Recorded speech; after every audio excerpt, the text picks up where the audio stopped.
सुजस आवाज राजस्थान, एक आवाज जो हमेशा आपके साथ, जन जन के साथ हाजिर है। ताज़ा तरीन पेशकश। आज के पॉडकास्ट के साथ मैं अरिंदम और मेरे साथ हैं मेधा। जनता के मुख्यमंत्री के तौर पर मशहूर सूबे के मुखिया अशोक गहलोत ने अपने महत्वाकांक्षी राजस्थान मिशन 2030 के लिए एक बार फिर जनता से सुझाव मांगे हैं। जयपुर में एक निजी चैनल को दिए साक्षात्कार में उन्होंने इस बारे में सबसे अपील की। इसलिए विजन दिया जो मैंने 2030 का, उसका मतलब यही है कि विजन तो बने कम से कम हमारे प्रदेशवासियों का। वो क्या सपना देखते हैं 2030 के अंदर राजस्थान हर क्षेत्र में कहाँ तक पहुंचे। हर वर्ग के लोग अपना अपना सोच बताएंगे कि भाई क्या सोचते हैं वो अपने क्षेत्र के अंदर, हर क्षेत्र में। सीएम ने चिकित्सा, शिक्षा, सामाजिक सुरक्षा, सद्भाव, रोजगार और गिग वर्कर संरक्षण सहित कई विषयों पर अपनी बात रखी। मैंने 4 साल बना दिए, तीन कॉलेज बना दिए। तो ऐसे उदाहरण इतने मिलेंगे आपको कि रात और दिन का हमने फर्क महसूस करवा दिया आप जनता को भी कितना बड़ी फर्क पड़ता है गुड गवर्नेंस का पड़ता है। तो मैंने देखा शिक्षा के अंदर प्रगति की, हेल्थ सेवाएं हमारी नंबर 1 देश के अंदर है कि 25 लाख का बीमा कर दिया, राइट टू हेल्थ एक्ट बना दिया। मोदी जी मैं रिक्वेस्ट कर रहा हूँ प्रधानमंत्री जी, आप भी आगे आइए और 5 कानून बनाइए, सोशल सिक्योरिटी बनाइए, राइट टू सोशल सिक्योरिटी। और मेडिकल भी आ जाएगा और सारे अधिकार मिल जाएंगे आम नागरिक को। दुनिया के मुल्कों में वीकली पैसा मिलता है। हर परिवार का जीवन उपार्जन करने का दायित्व सरकार पे होता है। आज हम लोग 21st सेंचुरी में पहुंच गए हैं। हर परिवार का दायित्व सरकार पे होना चाहिए। जो नीडी है वही लेंगे पैसा, तो उनको इमदाद मिलनी चाहिए। आज हम 1 करोड़ लोगों को दे रहे हैं पेंशन, मिनिमम 1000 रुपये कर दिया हमने। तो ये जो मैं मेरी सोच बता रहा हूँ, मैं समझता समय आ गया कि आज देश के अंदर लागू होना चाहिए इस जो गिग वर्कर्स एक्ट बनाया हमने अभी, उसको लेके उन्होंने राजस्थान की जो तारीफ करी है एक्ट की।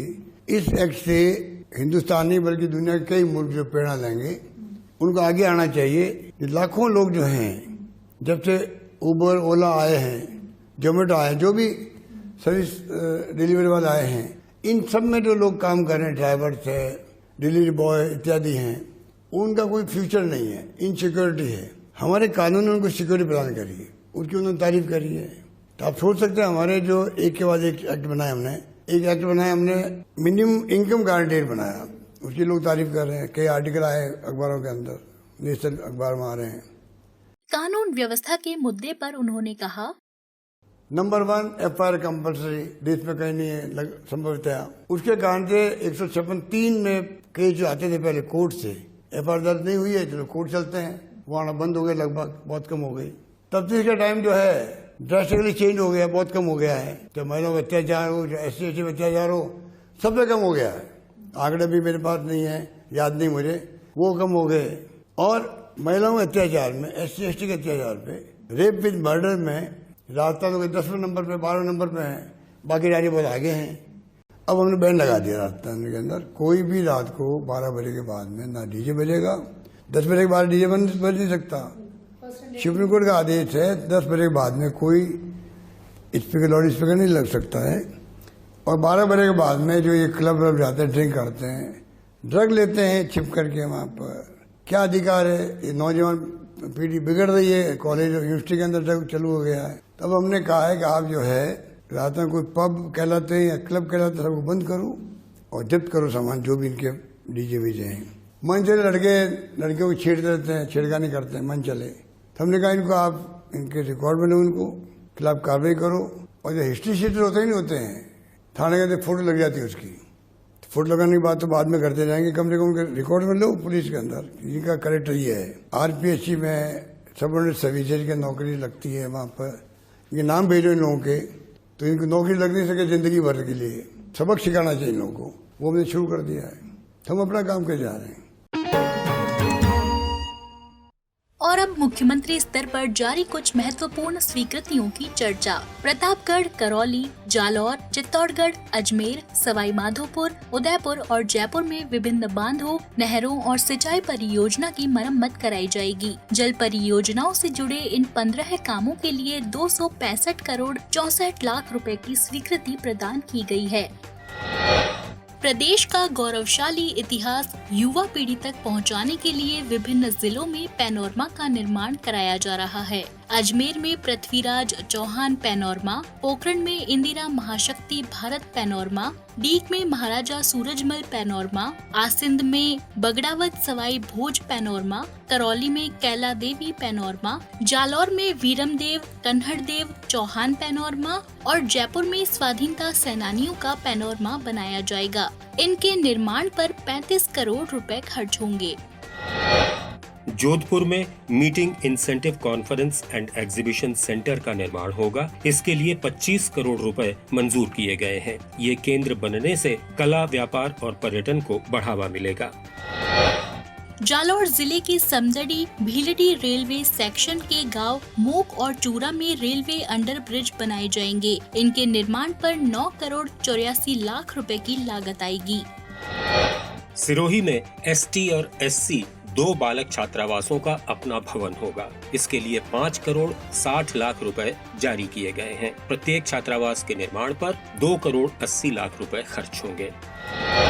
जिला मुख्यालय से बाहर स्थापित एडीजे अदालतों को स्थानीय क्षेत्राधिकार के तहत शक्तियां प्रदान की जाएंगी। ये 8 अदालतें भिवाड़ी, तारानगर, नोखा, कुशलगढ़, जायल, रायसिंह नगर, फागी और खेतड़ी में खुली हैं। इन्हें पारिवारिक मामलों और मोटर दुर्घटना दावों की सुनवाई के अधिकार मिलेंगे। जायल, रायसिंह नगर, फागी और खेतड़ी के एडीजे कोर्ट एनडीपीएस मामलात की सुनवाई भी कर सकेंगे। राज्य नवीनीकरण ऊर्जा नीति के तहत पंप्ड हाइड्रो स्टोरेज और बैटरी एनर्जी स्टोरेज प्रोजेक्ट्स को प्रोविजनल पंजीयन की अनुमति दे दी गई है। क्षमता के अनुसार इनका पंजीयन शुल्क 30,000 रुपए से 80 लाख रुपए के बीच होगा।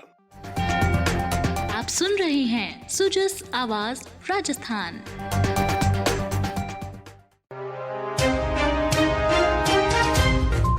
अब सुनिए जिलों का राउंड अप।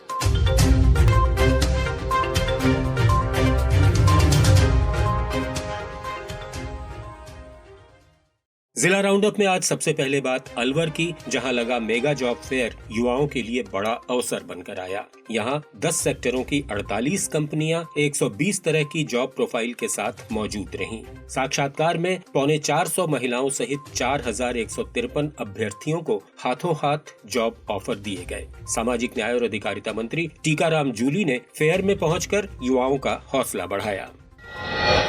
अलवर जिले में ही बखतपुरा ढोबा रिंगसपुरी के बीच पुलिया बनेगी। इसी तरह ढीलावास से सिरावास तक सड़क बनाई जाएगी। सामाजिक न्याय मंत्री ने इसका शिलान्यास कर काम शुरू कराया। इस मौके पर उन्होंने सड़क तंत्र के विकास में गहलोत सरकार के कामों की चर्चा की।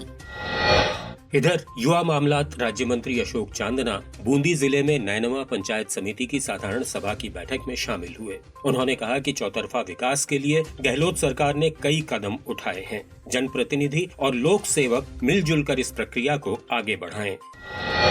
विशेष योग्यजन आयुक्त उमाशंकर शर्मा ने कोटा जिले के पीपलदा में जन सुनवाई की। मिशन तहसील 392 के तहत उन्होंने दिव्यांगजनों को ट्राईसाइकिल सहित कई सहायक उपकरण सौंपे और निशक्त कल्याण के लिए चलाई जा रही राज्य सरकार की योजनाओं की चर्चा की। उदयपुर कलेक्टर अरविंद पोसवाल जिले के ग्रामीण क्षेत्र के दौरे पर रहे। उन्होंने वल्लभनगर सैटेलाइट अस्पताल की व्यवस्थाएं देखी और भर्ती मरीजों से फीडबैक लिया। वे यहां और भींडर के उपखंड कार्यालय भी गए और चिकित्सा और जन कल्याण कार्यों के बारे में आवश्यक दिशा निर्देश दिए। इधर झाडोल में गुराड़ के जनजाति इलाके के हायर सेकेंडरी स्कूल में विद्यार्थियों को समाज सेवियों ने शिक्षण सामग्री के किट वितरित किए। मुख्यमंत्री अशोक गहलोत के सामाजिक सरोकारों के प्रतीक हैं सोशल मीडिया पर उनके संदेश। आज प्रख्यात समाज सेवी और मिशनरीज ऑफ चैरिटी की संस्थापक मदर टेरेसा की जयंती है। मुख्यमंत्री ने उनका पुण्य स्मरण कुछ यूं किया। जहाँ जाइए प्यार फैलाइए, जो भी आपके पास आए वो और खुश होकर लौटे। सेवा, सद्भाव और संवेदनशीलता से अपना और दूसरों का जीवन कैसे खूबसूरत बनाया जा सकता है, भारत रत्न मदर टेरेसा का जीवन इसका प्रत्यक्ष उदाहरण है। आज उनकी जयंती हर वर्ग के जीवन को खूबसूरत बनाने के प्रयासों को तेज करने की प्रेरणा दे रही है। तो आज के समाचारों में इतना ही। फिर होगी मुलाकात। नमस्कार।